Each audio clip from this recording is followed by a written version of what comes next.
என்ன ஆனந்தி அதிசயமா இருக்கு, இன்னைக்கு இவ்வளவு நேரம் உட்கார்ந்துருக்க? வீட்ல வேலை எதுவும் இல்லையா? ஆமாண்டி, வாரத்துல ஏதாவது ஒரு தடவை 2 தடவை எங்க அத்தை தான் சமைப்பாங்க. இன்னைக்கு அவங்க சமைக்கிறேன்னாங்க, அதான் நான் ஃப்ரீ ஆயிட்டேன். சரி, ஒரு எட்டு உன்னை வந்து பாத்துட்டு போலாமேன்னு வந்தேன். என்ன, உங்க அத்தை சமைக்கிறாங்களா? ஆமா, அத்தை தான் சமைக்கிறாங்க. எதுக்கு இவ்ளோ ஷாக் ஆகுற? இப்ப காலம் மாறி போச்சு. எல்லா மாமியார் மருமகளும் ஃப்ரெண்ட்லியா பழக ஆரம்பிச்சிட்டாங்க. நான் கூட சொன்னேன், அத்தை நான் வந்துட்டேல, நீங்க ரெஸ்ட் எடுங்கன்னு. இப்படியே ரெஸ்ட் எடுத்தா கையும் காலும் முடங்கி போயிடும். வாரத்துல 1 நாள் 2 நாளாவது நான் வேலை பாக்குறேம்மா அப்படின்னு ரொம்பவே வற்புறுத்தி கேட்டாங்க. அதுக்கப்புறம் தான் ஒத்துக்கிட்டேன். கரெக்டா தாண்டி சொல்ற. வாரத்துல ஒரு நாள் வேலை பார்த்தா என்ன குறைஞ்சிட போறாங்க? அது மட்டும் இல்லாம அவங்களுக்கும் அது எக்ஸசைஸ் மாதிரி தானே. அதுவும் சரிதான். ஆனந்தி, நீ ரொம்ப லக்கி. உன் மாமியார் உனக்கு வேலை எல்லாம் பாத்து கொடுக்குறாங்க. எனக்கு வந்து வாச்சிருக்காங்களே மாமியார்னு ஒரு ஆளு. அப்பா, மாமியார் 24 மணி நேரமும் சோபாதான். வீட்டுல ஓடுற எல்லா அந்த சீரியலையும் பார்த்து முடிச்சிருவாங்க. அது மட்டும் இல்லாம இங்க இருந்து அங்க நகர கூட மாட்டாங்க. உட்கார்ந்து டிவி பார்த்தே டயர்ட் ஆயிடுவாங்கன்னா பாத்துக்கையே. சரிடி, அதனால என்ன, ஒவ்வொருத்தர் உடம்பு ஒவ்வொரு மாதிரி இருக்கும். சரி, சோபால உட்காந்துக்கிட்டே அந்த காய் நறுக்கி கொடுக்கறது, தேங்காய்க்கு சில்லு போட்டு கொடுக்கறது, அதுக்கப்புறம் என்ன, இந்த மாவு பசிஞ்சு கொடுக்கறது, இந்த அரிசியில ஏதாவது கல்லு கிடக்கான்னு பார்த்து கொடுக்கறது, இந்த மாதிரி சின்ன சின்ன வேலைய செஞ்சு கேட்க வேண்டியதானே. என்னத்த சொல்றதடி, ஒரு ஹெல்ப் பண்ண மாட்டாங்க. அவங்க சொல்றாங்க எல்லார்கிட்டயும், எப்படா மருமக வருவா, பொறுப்பெல்லாம் அவ கையில ஒப்படைச்சிட்டு நம்ம அக்கடான்னு படுத்து கிடக்கலான்னு இருந்தேன்னு சொல்றாங்க. அந்த மனுஷிக்கிட்ட இருந்து என்ன ஹெல்ப் எதிர்பார்க்க முடியும் சொல்லு? சரி விடு, ஒரு சில பேர் அப்படிதான். மருமக வந்தாலும் அவங்களுக்கு ஹெல்ப் பண்ணணும், அவ்வளோ ஒரு பொண்ணுதானே நினைப்பாங்க. ஒரு சில பேரு இவ்வளவு நாள் நம்ம வேலை பார்த்துட்டோம், இதுக்கப்புறமாவது ரெஸ்ட் எடுக்கலாம்னு நினைப்பாங்க. சரி, உன் கொழுந்த முன்னாடி எப்படி ஓரளவுக்கு அந்த பொண்ணாவது உனக்கு ஹெல்ப் பண்ணுவாள்ல? அவளை ஏண்டி ஞாபகப்படுத்திட்டு இருக்க? அவ என் மாமியாரோட செல்ல மருமக. ஏண்டி, அந்த பொண்ணு எது ஹெல்ப் பண்ண மாட்டாளா என்ன? வேலைலாம் பாப்பா, ஏன் பார்க்க மாட்டானு. ஆனா ஒரு வேலை, எந்த வேலையா இருக்கட்டும், காய் நறுக்கிறதா இருக்கட்டும், மாவு பசையதா இருக்கட்டும், ஏதோ ஒண்ணு 10-15 நிமிஷத்துல பாக்குற வேலைய சாலிடா 1.5 மணி நேரம் பாப்பா. அவ பண்றத பார்த்தாலே எனக்கு எரிச்சலாகிடும். ஆனா ஏன் மாமியாருக்கு அந்த மருமகளை தான் பிடிக்கும். அவளோட புகழை பாடிக்கிட்டே இருப்பாங்க. 2 நாளைக்கு முன்னாடி பூரி உருளைக்கிழங்குன்னு ஒண்ணு பண்ணா பாரு, வாயில வைக்க முடியலடி. உருளைக்கிழங்கு அந்த குருமா அப்படியே பச மாதிரி ஒட்டிக்கிச்சு. ஆகா ஓகோன்னு என் மாமியார் புகழ்ந்து தள்ளிட்டாங்க. நான் சொல்லிட்டேன், இத மனுஷி சாப்பிடுவாளான்னு. அப்புறம் மூஞ்சி போன போக்க பார்க்கணுமே. போன போது எனக்கு என்ன, நாளை என் மனசுல என்ன தோணுதோ அதை தான் பேசுவேன். சும்மா மத்தவங்கள மாதிரி உள்ள ஒண்ணு வச்சுக்கிட்டு வெளியே ஒண்ணெல்லாம் பேச முடியாது. இது தாண்டி நீ பண்ற தப்பு. இதனாலதான் உன் மாமியாரு உன்னை கெட்டவன் நினைச்சுக்கிறாங்க. இது என்ன நம்ம பிறந்த வீடா, புகுந்த வீடுடி. எதுக்கு எடுத்தாலும் நான் பேசினா அவங்க அப்படிதான் நடத்துவாங்க. நீ அமைதியா இருக்க வேண்டியதானே. நல்லா இருக்கா நல்லா இல்லையான்னு உன் மாமியாருக்கு தெரியாதா? நீ எதுக்கு முந்திக்கிட்டு பேசுற? நீ சொல்லாம இருந்திருந்தா அவங்களே சொல்லிருப்பாங்க. நீ தான் அவசரப்பட்டு வாயை கொடுத்துருக்க. எப்பா, என்னால முடியாதுமா. நான் வாயை முடிக்கிட்டு அமைதியா இருந்திருந்தா பூரி அருமையோ அருமைன்னு புகழ்ந்து தள்ளி இருப்பாங்க. அது கேட்க இன்னும் கருணை கொடூரமா இருந்திருக்கும். அது மட்டும் இல்லாம இவங்க என்ன நல்லவன் நினைச்சா என்ன, கெட்டவன் நினைச்சா என்ன, என் வேலையை பார்த்துக்கிட்டு நான் போய்கிட்டே இருப்பேன். இவங்கிட்ட நல்லவன் சர்டிபிகேட் வாங்கி நான் என்ன பண்ண போறேன் சொல்லு? எனக்கு என்ன தோணுதோ அதைத்தான் நான் பேசுவேன். யார் என்ன நினைப்பாங்க, என்ன நடத்துவாங்க, அதை பத்தில எனக்கு கவலையே இல்ல. ஏண்டி, நான் எதுக்கு சொல்ல வரேன்னு ஏதாவது புரிஞ்சுக்கிறியா? எதையாவது புரிஞ்சுக்கிட்டதானே உனக்கு என்ன தோணுதோ நீ பண்ணு போ. சரி சரி, நீ மாமியாரை பத்தி எல்லாம் விடு.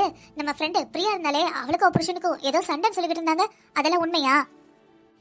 ஆமாண்டி, ஏதோ அவ புருஷ வேலையை விட்டுட்டாருன்னு சொல்லிட்டு ஒரே சண்டைன்னு சொல்லிட்டு இருந்தாங்க. சரி, நேரம் ஆயிடுச்சு, நீ கிளம்பலையா? ஆமாண்டி, ஒரு வழியா எல்லாத்தையும் பேசி முடிச்சிட்டோம். இது 1 மாசம் தாங்கும். அப்ப நான் கிளம்புறேன். அத்தை, நைட்டுக்கு என்ன சாப்பாடு பண்ணிட்டோம்? வா மாணி, வந்துட்டியா? எவ்வளவு நேரம், எங்க போன? இந்த கிழவிக்கு நான் வீட்டை விட்டு எங்கேயும் போயிடக்கூடாது. அடக்காக்குற அந்த கோழி மாதிரி இவ பின்னாடியே சுத்தி வரணும். காப்பி வேணும், டீ வேணும், சோறு வேணும், தட்டு கை அலசணும், தட்டை கொண்டு போய் நான் அலசணும். நீ எடுப்படி வேலை பார்க்க வந்திருக்கேன் பாரு, எல்லாம் என் நேரம். அத்தை, என் ஃப்ரெண்டு ஆனந்தி கூப்பிட்டுருந்தா, ரொம்ப நாள் ஆயிடுச்சேன்னு பார்க்க போயிருந்தேன். அதான் சாப்பாடெல்லாம் பண்ணி வச்சுட்டு தானே போயிருந்தேன். சாப்பிட்டீங்களா இல்லையா? சாப்பிட்டோம். காலையில சோறு பொங்கி சாம்பார் வச்சுட்ட போல. காலையில அதே சாப்பிட்டு மத்தியானத்துக்கு அதே சாப்பிட்டுருக்கோம். இன்னும் இருக்கு. நம்மள தேடுவாங்களா என்னமோன்னு சொல்லிட்டு 2 உலக்கு 3 உலக்கு பொங்கிட்ட போல. இருக்கிறது 3 பேர் தானே இருக்கோம். உன் புருஷன் ராத்திரி வருவான், சப்பாத்தி தான் சாப்பிடுவான். எதுக்கு இவ்வளவு அரிசி அரைச்சு போட்ட? சரிங்க, இப்ப என்ன சமைக்கட்டும்? சப்பாத்தி சமைச்சிடு. நைட்டு எப்பவும் சப்பாத்தி தானே, குருமா மட்டும் கொஞ்சம் வித்தியாசமா வேற ஏதாவது செய். 2-3 நாளா ஒரே குருமா தான் வைக்க. ராஜி, ராஜி, மாவு பிசைஞ்சிட்டியா இல்லையா? மாவு இப்ப சப்பாத்தி போடுறதுக்கு வேணும், நாளைக்கு இல்ல. நீ பிசைற பிசைவனத்தை பார்த்தா ஒரு வாரத்துக்குள்ள அது இன்னும் பிசைஞ்சுக்கிட மாட்ட போல இருக்கே. அக்கா, என்ன சொல்ல வரீங்க இப்ப? என்ன சொல்ல வரேன்னா, குருமா ரெடி பண்ணிட்டேன். சப்பாத்தி மாவு பிசைஞ்சிட்டேன்னா அதை தேய்ச்சி போட்டு வைக்கணும், நேரம் ஆகும். எப்ப ரெடி ஆகும்? நீ பிசைஞ்ச மாவை கொடுத்தாதான் நான் சப்பாத்தி போட முடியும். மணி இப்பவே 8:30 அடுத்து சாப்பிட்டு படுக்க 9:10 ஆயிடும். அக்கா, இதெல்லாம் நீங்க முன்னாடியே யோசிச்சு இருந்திருக்கணும். உங்க ஃப்ரெண்ட் ஆனந்தியை மீட் பண்ண போனீங்கல்ல, அப்பவே யோசிச்சு இருந்திருக்கணும். ஒரு 5 மணிக்கெல்லாம் வீட்டுக்கு வந்திருந்திருக்கணும். நீங்க ஒரு 10-15 நிமிஷம் முன்னாடி வந்துட்டு என்ன அவசரப்படுத்தினா எப்படி? ராஜி, யோசிச்சு பேசு. நான் உன்னோட மூத்தாரு. சரி, நீங்க எனக்கு மூத்தாரு, அதுக்கு என்ன செய்யணும் இப்ப? என்ன போட்டு திட்டுறதுக்கும் விரட்டுறதுக்கும் இதுதான் உங்களுக்கு லைசன்ஸா என்ன? நான் எப்ப உன்னை மிரட்டுனேன்? நான் உன்னை மிரட்டுறதுக்குலாம் லைசன்ஸ் வாங்கிட்டு வரவும்ல, அதுக்கு நான் ஆளும் கிடையாது. உன்ட்ட நான் அனாவசியமா எதையுமே பேச விரும்பல. மாவு பிசைஞ்சிட்டேன்னா கொண்டு வா, சப்பாத்தி போடணும். செய்யற வேலைய வேகமா செய்யறதுக்கு என்ன? மெதுவா ஆட்டி அடிச்சு அதுக்கு வலிக்குதோ என்னமோண்டு மெதுவா பிசைஞ்சா எப்ப பிசப்படும்? நீ அதை பிசைறியா, அது ஒன்ன பிசைதானே எனக்கு தெரியல. இந்த பாருங்கக்கா, உங்களை மாதிரி என்னால தடாம்புடா தாம்பும்னு ஆடிக்கிட்டு வேலை பார்க்க முடியாது. நான் பொறுமையா தான் வேலை பார்ப்பேன். ஆனா நான் பாக்குற வேலையில ஒரு தெளிவு இருக்கும். நீட்டா ஃபுல்லா சாட்டிஸ்ஃபைடா பண்ணுவேன், புரியுதா?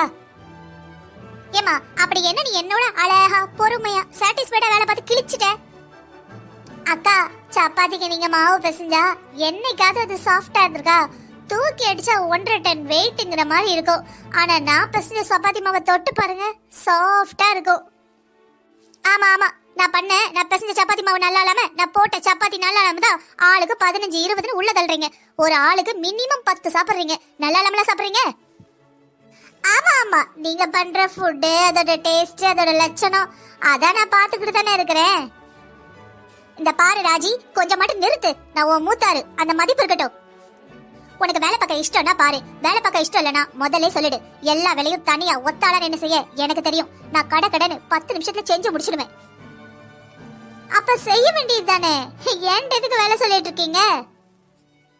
வாணி, என்னாச்சு? எதுக்கு அக்கா தங்கச்சி சத்தம் போட்டுட்டு இருக்கீங்க? சத்தம் கதவை தாண்டி வெளியே கேக்குது. அத்த, முதல்ல இந்த வீட்டோட மூத்த மருமகளுக்கு எப்படி மரியாதை கொடுக்கணும்னு உங்க அழகான பாசமான செல்லமான சின்ன மருமகளுக்கு கொஞ்சம் சொல்லி கொடுத்தா நல்லா இருக்கும். ராஜி, என்னம்மா இது? அத்த, அக்கா ஏதாவது சொல்லிக்கிட்டே இருக்காங்க, என்ன திட்டிக்கிட்டே இருக்காங்க. காரணம் இருந்தாலும் இல்லாட்டாலும் ஏதாவது ஒரு வாய்ப்பை பயன்படுத்தி திட்டிக்கிட்டே இருக்காங்க அத்த. ராஜி சொல்றதுல ஒரு உண்மை இருக்கு வாணி. எப்ப பார்த்தாலும் அடுத்தவங்கள டென்ஷன் ஆக்குறதே உனக்கு வேலையா போச்சு. எவ்வளவு நல்ல மூட்ல இருந்தாலும் நீ ஏதாவது பேசினா போதும், அவங்க மூடே கராப் ஆயிடும். தெரியும் த, என்ன இருந்தாலும் நீங்க உங்க சின்ன மருமகளுக்கு தான் சிங்சாங் அடிப்பீங்க, சால்ரா போடுவீங்கன்னு. இதோ சொல்றா, எதுக்கு எடுத்தாலும் நான் பேசுறேன்னு. ஆமா த, எதுக்கு எடுத்தாலும் நான் பேசதான் செய்யறேன், தப்பு இருந்தாதான் பேசுறேன். ஆனா நீங்க என்னையே தான் பேசுறீங்க. நானாவது எல்லாரோட தப்பையும் எடுத்து சொல்றேன். ஆனா நீங்க நான் தான் தப்புன்னு எப்ப பார்த்தாலும் சொல்லிக்கிட்டு இருக்கீங்க. பின்ன உங்களை எதுல சேர்க்கறது? வாணி, நான் உன் மாமியா. நீ தப்பு பண்ணும்போது நீ தப்பு பண்ற தப்புன்னு எடுத்து சொல்ற கடமை எனக்கு இருக்கு. ஆமா அத்த, எப்ப பார்த்தாலும் எல்லா தப்பையும் நான் தானே பண்றேன். இவ எங்க ஏதோ சின்ன தப்பு கூட பண்ண மாட்டாள்ல. அது மட்டும் இல்லாம வேலை வாங்குறது முழுக்க என்கிட்ட, கொஞ்சம் முழுக்க அந்த மருமகளை. அந்த மருமக ஏதாவது சின்ன தப்புன்னா கூட நான் அதை சொல்றப்ப உடனே வரைஞ்சு கட்டிக்கிட்டு வந்துருவீங்க, அப்படிதானே? என் மாமியார் வேற எல்லா வீட்லயும் பாரு, காலையில 5 மணிக்கு பெரியவங்க எழுந்திரிச்சு பிரஷ் பண்ணி குளிச்சு அப்பா முருகா அப்படின்னு கந்த சஷ்டி கவசத்தையும் சுப்ரபாதத்தையும் பாடிக்கிட்டு இருப்பாங்க. இது 8:30 மணிக்கு தான் எந்திக்கும். என்ன பிடிச்ச தருத்திரியும் என்னைக்கு தான் போய் ஒளியுதோ. சரி விடு. ஐயோ, தப்பா யோசிக்காத வாணி, விடு. இன்னைக்கு எவ்வளவு முக்கியமான நாள். விடு விடு, கண்டதை பத்தி யோசிச்சுட்டு இருக்காத. வாணி, சட்டையில ஒரு பட்டன் போயிடுச்சு, கொஞ்சம் தச்சு கொடுக்குறியா? கொண்டு வாங்க எஜமா, தச்சு கொடுத்துறேன். இப்போ ஒரு 5 நிமிஷத்துல தச்சு கொடுத்துறேன் எஜமா. வாணி, என்ன பேசுற? ஒரு வேலைக்காரி அவங்க எஜமான கிட்ட இப்படித்தானே பேச முடியும்? இன்னைக்கு என்ன உன் பேச்சு சரியில்லை? காலங்காத்தால ஆள் கிடைக்கலன்னு என்கிட்ட வந்துட்டியா? நேத்து நைட்டு நான் மல்லிகைப்பூ வாங்கிட்டு சொன்னேன்ல, ஏன் வாங்கிட்டு வரல? சாரி, முக்கியமான மீட்டிங் இருந்ததா மறந்தே போயிட்டேன். இன்னைக்கு வரப்ப வாங்கிட்டு வரேன். இன்னைக்கு நம்ம கல்யாண நாள். நான் உங்கள்கிட்ட வேற ஏதாவது எதிர்பார்த்தனா? பூ தானே எதிர்பார்த்தேன், அதை கூட வாங்கி தர முடியல. 30 ரூபாய் தான் மல்லிகைப்பூ, இதை கூட வாங்கி தர முடியல. கல்யாணத்துக்கு அப்புறம் ஆபீஸ் விட்டா மீட்டிங் விட்டா அம்மா. இதை தவிர உங்களுக்கு என்ன இருக்கு? நான் ஒருத்தி இந்த வீட்ல வேலைக்காரியா கல்யாணம் பண்ணி கொண்டு வச்சிருக்கீங்க. வேலைக்காரி சம்பளம் வாங்கிட்டு பாக்குறா, நான் சம்பளம் வாங்காமலே வேலை பாக்குறேன். அவ்வளவுதான் வித்தியாசம். நல்லா இருக்காடா நல்லா இல்லையா, என்ன செய்யறா ஏது செய்யறா, உடம்பு நல்லா இருக்கா உடம்பு சரியில்லையா, ஏதாவது என்னைக்காவது கேட்டிருக்கீங்களா? கோவப்படாத வாணி, கண்டிப்பா சாயங்காலம் வரப்ப உனக்கு சர்ப்ரைஸா ஒரு gift கொண்டு வரேன். எதுக்குங்க கேட்டு வாங்குறதா கிஃப்ட்? எனக்கே அசிங்கமா இருக்கு. இதுக்கப்புறம் அந்த கிஃப்ட் கிடைச்சா என்ன கிடைக்கலனா என்ன? நான் கல்யாண நாள் வரதுக்கு ஒரு மாசம் முன்னாடியே இந்த சாரி கட்டணும், இப்படி ஜுவல் போடணும், இப்படி பூ வச்சுக்கணும், உங்க கூட அப்படி பேசணும் இப்படி பேசணும்னு 1000 கனவோட இருக்கேன். ஆனா உங்களுக்கு இப்ப நான் சொல்லலனா கூட கல்யாண நாள் மறந்து போயிருக்கும். அதுவும் பொண்டாட்டி காலங்காத்தால இவ்வளவு மெனக்கட்டு அலங்காரம் பண்ணி நிக்காலே, என்ன ஏதுன்னு ஒரு வார்த்தை கேட்டீங்களா? பட்டன் பிடிச்சா பட்டன் தச்சிட்டு ஆபீஸ்க்கு போணுமா? இங்க பாருவாணி, நீ என்ன வேணும் நினைச்சுக்கோ. எனக்கு ஆபீஸ்ல ரொம்ப முக்கியமான மீட்டிங். உன் கூட ஆர்குமெண்ட் பண்ண எனக்கு டைமே இல்ல. ஈவினிங் வரப்ப கண்டிப்பா gift வாங்கிட்டு வரேன். இதோட விடு. என்னத்த எப்ப பார்த்தாலும் டிவியா? இன்னைக்கு ஏதோ விரதம்னாங்க, நீங்க கோயிலுக்கு போலையா? என் ஃப்ரெண்ட் ஆனந்தியோட மாமியாரு கோயிலு கோலம் புனஸ்காரம்னு எப்படி சுத்துறாங்க தெரியுமா? குடும்பத்துல புண்ணியம் சேரணும், மகனும் மருமகளும் நல்லா இருக்கணும்னு கோயிலா சுத்துதாங்க. அது சரி, வீட்டுல உள்ளவங்களை குறை கண்டுபிடிச்சு பொறுமையெல்லாம் எல்லாம் பேசி முடிச்சாச்சு. இப்ப அடுத்த வீட்டுல இருக்கிற மாமியாரும் உனக்கு அழகா தெரியறாளா? இங்க பாருடி, எப்பவுமே தூரத்துல இருக்கிறது பல பலன்னு பச்சை பச்சைன்னு அழகாதான் இருக்கும்.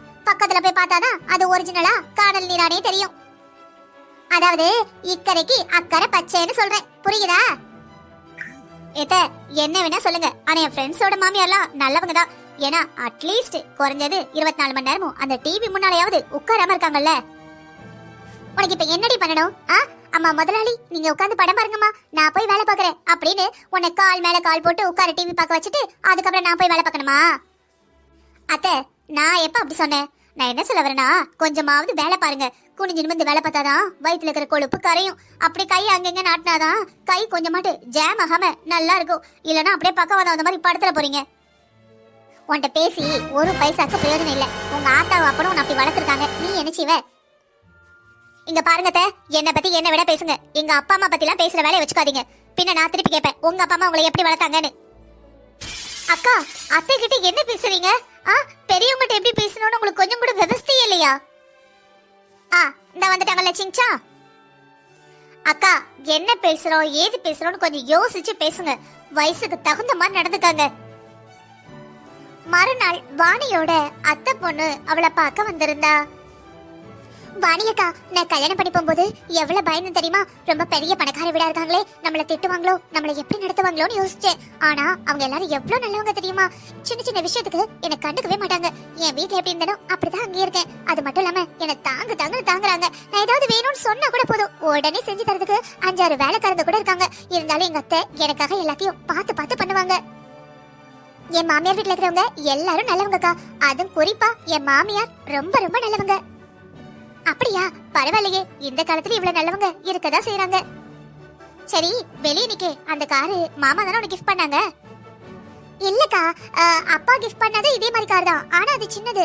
இது இவரு எனக்காக ஆசையா வாங்கி கொடுத்தாரு. ஃபர்ஸ்ட் டைம் வாங்கி கொடுக்குற கிஃப்ட் எப்பவுமே ஞாபகத்துல இருக்கணுங்கிறதுக்காக வாங்கி கொடுத்தாரு. சும்மா பேச்சு வாக்குல தான் சொன்னேன். எங்க அப்பா வாங்கி கொடுத்த காரு கொஞ்சம் பெரிய சைஸா இருந்தா நல்லா இருந்திருக்கும்லன்னு. பார்த்தா மறுநாள் காலையில காரை கொண்டு வந்து இறக்கிட்டாரு. நான் கூட ரொம்ப கோச்சுக்கிட்டேன். நீங்க சும்மா சொன்னதுக்கு அடி பண்ணுவீங்களா? நாளைக்கு நான் ஃபிளைட்ல போனா நல்லா இருக்கும்னு சொல்லுவேன், ஃபிளைட்டை கொண்டு வந்து நிறுத்துவீங்களான்னு கேட்டேன். அதுக்கு அவரு ஒரு வார்த்தை சொல்லி பாரு, அதுக்கப்புறம் தெரியும்னு சொன்னாரு. அது மட்டும் இல்லாம என் மாமியாருக்கு சுத்தி பாக்குறதுனா ரொம்ப பிடிக்குமாக்கா. இப்ப லாஸ்ட் வீக் கூட 2 வாரம் அமெரிக்கா போயிட்டு வந்தோம். அடுத்து எந்த கண்ட்ரிக்கு போலான்னு என்னைய தான் டிசைட் பண்ண சொல்லிருக்காங்க. எனக்கு எதை சூஸ் பண்ணனே தெரியலக்கா. லைஃப்ல ஒவ்வொரு நாளும் புதுசா ஆட்களையும் இடத்தையும் பார்த்துக்கிட்டே இருக்கேன். அப்பா இது கனவா நனவானே தெரியல. என்னதான் வாணி சிரிச்சுக்கிட்டே அதை கேட்டுக்கிட்டு இருந்தா கூட உள்ளுக்குள்ள பொறாம தாங்க முடியல. ஏ வாணி, எப்படி இருக்க? இப்பெல்லாம் உன்னை வெளியே பார்க்கவே முடியல, ரொம்ப பிஸியா? அதை ஏன் கேக்குற நிவேதிதா? வெளியே போகணும்னு நினைக்கிறது கூட நேரம் இல்ல. எலும்பையே உடைக்கிற மாதிரி வேலை வாங்குறாங்க. என்னத்த சொல்றது? நான் எப்ப பார்த்தாலும் வெளியே தான் சுத்திக்கிட்டு இருப்பேன், வீட்டுக்குள்ளே இருக்கிறது இல்ல. என் மாமியாரே எல்லா வேலையும் பாத்துருவாங்க, நான் சொன்னாலும் கேட்கறதே இல்ல. என்ன பண்றது? உங்க எல்லாருக்கும் குடுப்பனை இருக்கு. உங்க மாமியார் மாதிரி நல்ல ஹெல்ப் பண்றாங்க, நல்ல மனசுள்ள மனுஷியா இருக்காங்க. நீங்க அனுபவிக்கிறீங்க, நான் என்ன பண்றது? கவலைப்படாத வாணி, எல்லாம் ஒரு நாள் மாறும். பாப்போம், நடக்கிற அன்னைக்கு பாப்போம். கவலைப்படாத வாணி, கண்டிப்பா உன் மாமியார் வீட்ல உன்னை புரிஞ்சுப்பாங்க, உனக்கு கண்டிப்பா ஹெல்ப் பண்ணுவாங்க. அந்த ஒரு நாள் வரும் பாரு. நீ சும்மா நெகட்டிவா யோசிக்கிறத விடு, பாசிட்டிவா இரு. சரி அதை விடு, நீ எங்கேயும் போறியா என்ன? ஆமா வாணி, என் சித்தப்பா பொண்ணு கல்யாணம், அதான் வர சொல்லியிருந்தாங்க. ஒரு வாரம் போயிட்டு வரலாமேன்னு கிளம்பிட்டு இருக்கேன். நீ ஒரு வாரம் போறதுக்கு உன் மாமியார் வீட்டுல சரின்னு சொல்லிட்டாங்களா? சரின்னு சொல்லிட்டாங்க. இதுல என்ன இருக்கு? சரி, உன் பையன் எப்படி உன்னை விட்டு ஒரு வாரம் இருப்பான்? நீ வேற, என் பையனை நான் இல்லாதப்ப என்னை விட சூப்பரா என் மாமியார் பாத்துப்பாங்க.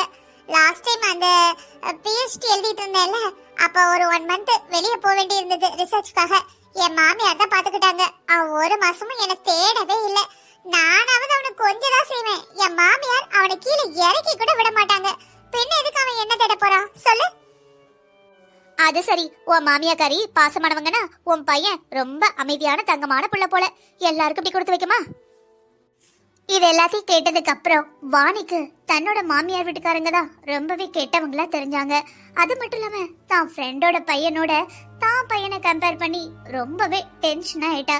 தனக்கு மட்டும் ஏன் எல்லாமே கெட்டதாவே நடக்கு, ஏன் எல்லாருமே தன்னையே டார்கெட் பண்றாங்கன்னு ரொம்பவே நெகட்டிவா யோசிக்க ஆரம்பிச்சா. என்னங்க, அன்னைக்கு எங்க அத்தை பொண்ணு வந்தால, அவ காரை பாத்தீங்களா? எவ்வளவு பெருசா இருந்தது. நம்ம கார் எவ்வளவு சின்னதா இருக்கு. நம்மளும் அந்த மாதிரி ஒரு பெரிய கார் வாங்கணுங்க. சரி, அவங்க கார் பெருசா இருக்குன்னா அவங்க கார்ல போய் சுத்தி பார்த்துட்டு வா. இப்ப என்ன அதனால? அதுக்கு தனியா ஒரு கார் வாங்கணுமா என்ன? ஏங்க, எப்ப நான் என்ன சொன்னாலும் எதுக்காவது ஒழுங்கா பதில் சொல்றீங்களா? ஏன் இப்படி இருக்கீங்க? எப்ப பார்த்தாலும் எனக்கு எரிச்சலாக்கவே வேலையா போச்சு. என் உசுறு வாங்கணும் அதானே? நீ மட்டும் என்னவா வாணி, எப்ப பார்த்தாலும் என் குடும்பத்தை பத்தி தப்பா தான் பேசிக்கிட்டு இருக்க. பின்ன உங்ககிட்ட நான் எப்படி பேசுறது சொல்லு? உங்க குடும்பத்தை பத்தி நான் ஒண்ணு தப்பா பேசலங்க. எப்படி இருக்காங்களோ அதைத்தான் சொன்னேன். அவங்க நல்லவங்களா இருந்தா நல்லவங்கன்னு சொல்ல போறேன், கெட்டவங்களா இருந்தா கெட்டவங்க தானே சொல்ல முடியும். ஆனந்தியோட மாமியார் வீட்டை பாருங்க, எல்லாரும் எவ்வளவு நல்லவங்களா இருக்காங்க. அவள நல்லவங்களா இருந்தா அவ ஏதாவது சொல்றாளா அவங்கள பத்தி? உங்க அம்மா அப்பாவும் உங்க வீட்டுல இருக்கிறவங்களும் நல்லவங்களா இருந்தா நான் ஏங்க அப்படி தப்பா பேச போறேன்? நீயும் இந்த வீட்டுல இருக்கிறவங்ககிட்ட அன்பா அவங்களோட தப்ப ரொம்ப இடிச்சு பெருசுப்படுத்தாம பேசாம இருந்தானா எல்லாரும் உன் மேல பாசமா அன்பா இருப்பாங்க. எங்க நீ இருந்தாலும் உன் வாய் சும்மா இருக்க மாட்டேங்குது. ஏங்க, நான் என்ன தப்பா பேசிட்டேன்? எனக்கு என்ன தோணுதோ அதை பேசுறேன். அது தப்பா? என்னைக்காவது உங்க தம்பி பொண்டாட்டியே சத்தம் போட்டிருக்கீங்களா? என் பொண்டாட்டி என்ன இப்படி பேசுறாரு, சரி அவளை விடுங்க. உங்க அம்மாட்ட என்னைக்காவது எனக்காக ஒரு வார்த்தை பேசிருக்கீங்களா? அவங்க 2 பேரை பத்தி பேசுறதுக்கு எந்த அவசியமும் இல்ல. அவங்க 2 பேரும் எந்த தப்பும் பண்ண மாட்டாங்க, புரியுதா? என் ஃப்ரெண்டு, என் மாமா பொண்ணு, பக்கத்து வீட்டுக்காரி எல்லாருக்கும் நல்ல மாமியா, நல்ல மாமியா குடும்பம். ஆனா எனக்குன்னு வந்து பாச்சிருக்கு பாரு. கடவுளே, பெருமாளே, நீ என்ன ஏமாத்திட்டியப்பா. வாணி போதும், நீ நிறைய பேசிட்ட. இதுக்கப்புறம் ஒரு வார்த்தை பேசாத. அதுக்கப்புறம் நடக்கிறதே வேற. சிறிது நாட்களுக்கு பிறகு அத்தை, எங்க அண்ணன் பையனோட பிறந்த நாள். எங்க மைனி போன் பண்ணி கூப்பிட்டுருக்காங்க. நான் வீட்டுக்கு போயிட்டு வரேன். போயிட்டு வாமா, தாராளமா போயிட்டு வா. வீட்டுக்கு போய் பார்த்தா வாணியோட அம்மா வாணியோட அண்ணிக்கு ஹெல்ப் பண்ணிட்டு இருந்தாங்க. மா, நீ எதுக்குமா வயசான காலத்துல இந்த வேலையெல்லாம் பாத்துக்கிட்டு இருக்க? அவங்க பார்க்க மாட்டாங்களா? இங்க பாருடி, உன் அண்ணன் பிள்ளை பச்சை பிள்ளையா இருக்கான். உங்க மைனி எவ்வளவு வேலையதான் இழுத்து போட்டு பாப்பா. நானும் ஒரு கை வேலை பார்த்தா அவ கொஞ்சம் ரெஸ்ட் எடுப்பா. அது மட்டும் இல்லாம உன் மருமகனோட கொஞ்சம் விளையாண்டுகிட்டு இருப்பாள்ல. இதுல என்னடி இருக்கு? நீ எவ்வளவு நல்ல மாமியாருமா. உன் மருமகளை பத்தி எவ்வளவு யோசிக்கிற. அப்பா, எனக்கு சந்தோஷமா இருக்குமா. அத்தை, நான் கொடுத்த மாத்திரை போட்டீங்கல்ல? போட்டேம்மா. அண்ணி, அம்மாக்கு என்னாச்சு? நேத்து நல்லதானே இருந்தாங்க. ஒன்னும் இல்ல, இங்க எல்லாரும் போர்வெல் தண்ணியை தான் குடிக்கும். அது உங்க அம்மாக்கு உடம்பு சரியில்லாம போயிடுச்சு. உங்க அண்ணன் எத்தனை தடவையோ சொல்லிட்டேன், அவங்க கேட்கவே மாட்டேங்கிறாங்க. அப்படியா? அண்ணன் வரட்டும், நான் சொல்றேன். அன்னைக்கு சாயங்காலம் அண்ணன் வந்தோடனே வாணி தன்னோட அண்ணன் கிட்ட பேசினா. ஆனா அவன் இவரோட பேச்ச கேட்கவே இல்ல. என்ன இது, என் புருஷன் மட்டும் தான் என் பேச்ச கேட்க மாட்டேங்கிறாங்கன்னு யோசிச்சுட்டு இருந்தேன். இங்க வந்து பார்த்தா என் அண்ணனும் அப்படிதான் இருக்கிறான். இங்க பாருங்க மேனி, உங்க அம்மாட்ட எத்தனை தடவை சொன்னேன் இந்த சேலையை கட்டாதீங்க, எல்லாரும் வித்தியாசமா பாப்பாங்கன்னு. நேத்து பாத்தீங்களா? கல்யாண வீட்டுல உங்க அம்மாவை தான் எல்லாரும் பார்த்தாங்க. சேலைக்கே வக்கில்லாதவங்க மாதிரி இருந்தாங்க. என்ன சொன்னாலும் கேட்கவே மாட்டேங்கிறாங்க. மறுநாள் காலை உங்க அம்மா எப்பவும் இப்படிதான் தன் பையனை தான் பக்கம் இழுத்து வச்சுக்கிட்டு அவரை வச்சுக்கிட்டே எல்லாத்தையும் பேசுவாங்க. அப்பதான் நான் பதில் பேச முடியாது. எதுக்கு சண்டை போட்டாங்க? ஒண்ணு இல்ல மேனி, கொஞ்சோட சாப்பாடு கம்மி ஆயிடுச்சா, அதுக்குதான் இந்த பேச்சு. ராத்திரி 12 மணி ஆகுது. மைனி யார்கிட்ட பேசிட்டு இருக்காங்க? என்ன செய்ய சொல்ற? என் தலை விதி. இந்த பிச்சைக்கார குடும்பத்துல வந்து பாக்கப்பட்டிருக்கேன். ஒரு ஃப்ரிட்ஜ் உண்டா, ஒரு வாஷிங் மிஷின் உண்டா, ஒரு ஏசி உண்டா, இல்ல உனக்கு என்ன வேணும்னு ஒரு கேப்பார் உண்டா? எதுவும் கிடையாது. என் தலை விதி இங்க வந்து மாட்டிருக்கேன். ஆமா, இத பண்ணு அதை பண்ணு, பாத்திரம் அலசினியா, துணி அலசினியா, வீட்டை தொடச்சியா, வேற என்னத்தை கண்டாங்க? நானும் ஆயுசு முழுக்க இதைத்தான் பண்ண போறேன். என் வாழ்க்கையே போச்சு. நம்ம அம்மா எவ்வளவு நல்லவங்க. நம்ம அம்மாவை பத்தி ஏன் மைனி இப்படி பேசுறாங்க? எங்க அம்மா இவங்கள தம் பெத்த பொண்ணாட்டம் பாக்குறாங்க. ஆனா இவங்க என் அம்மாவை இப்படி பேசுறாங்க. மறுநாள் காலையில வாணி தான் அம்மா கிட்ட எல்லாத்தையும் சொன்னா. ஆனா அவளோட அம்மா நம்பவே இல்ல. வாணி, என்ன சொல்ற? உங்க மைனிலாம் அப்படிப்பட்டவல்லம்மா, ரொம்ப தங்கமானவ. அண்ணி போதும். என் வீட்ல இருக்கிறவங்க உங்களை எவ்வளவு விரும்புறாங்க, எவ்வளவு மரியாதையா வச்சிருக்காங்க, உங்க மேல எவ்வளவு பாசம் வச்சிருக்காங்க. ஆனா நீங்க கொஞ்சம் கூட நன்றி இல்லாம என் வீட்டை பத்தி தப்பு தப்பா பேசிட்டு இருக்கீங்க. அடேங்க அப்பா, பாருங்கப்பா, இதை யார் பேசுறானே. நீ எல்லாம் இத பத்தி பேசுறதுக்கு உனக்கு தகுதியே கிடையாது. மைனி, நீங்களும் உங்க மாமியார் வீட்ல இதை தானே பண்ணிக்கிட்டு இருந்தீங்க. உங்க மாமியார் கூட தான் உங்களை பொண்ணு மாதிரியே பார்த்தாங்க, எதுவுமே சொல்லாம இருந்தாங்க. ஆனா நீங்க போற இடத்துல உங்க மாமியாரை பத்தி புரணி பேசிக்கிட்டு தானே இருந்தீங்க. நீங்க ஒரு மருமகளா உங்க மாமியாரை பத்தி புரணி பேசினா அது சரி. அதே இது உங்க அம்மாவை மருமகளா நான் புரணி பேசினா அது தப்பா? உங்களுக்கு ஒரு நியாயம், எனக்கு ஒரு நியாயமா? ஆமா மேனி, நீங்க சொன்னது சரிதான். என் மாமியார் என்ன தள்ளி நில்லுன்னு சொன்னதில்ல. ஆனா நான் அவங்க எது பண்ணாலும் குறை கண்டுபிடிச்சிட்டே இருந்தேன். அவங்கள பத்தி தப்பா புரிஞ்சுக்கிட்டேன், எல்லார்கிட்டயும் தப்பா பேசினேன். நான் போய் என் மாமியார்கிட்ட மன்னிப்பு கேட்டுக்கிறேன். நீங்களும் எங்க அம்மா இதுக்கப்புறம் இந்த மாதிரி பேசாதீங்க. மருமகளே, ஒரு வழியா என் மகளை திருத்தி அவ வீட்டுக்கு அனுப்பிட்டேன். ரொம்ப சந்தோஷமா.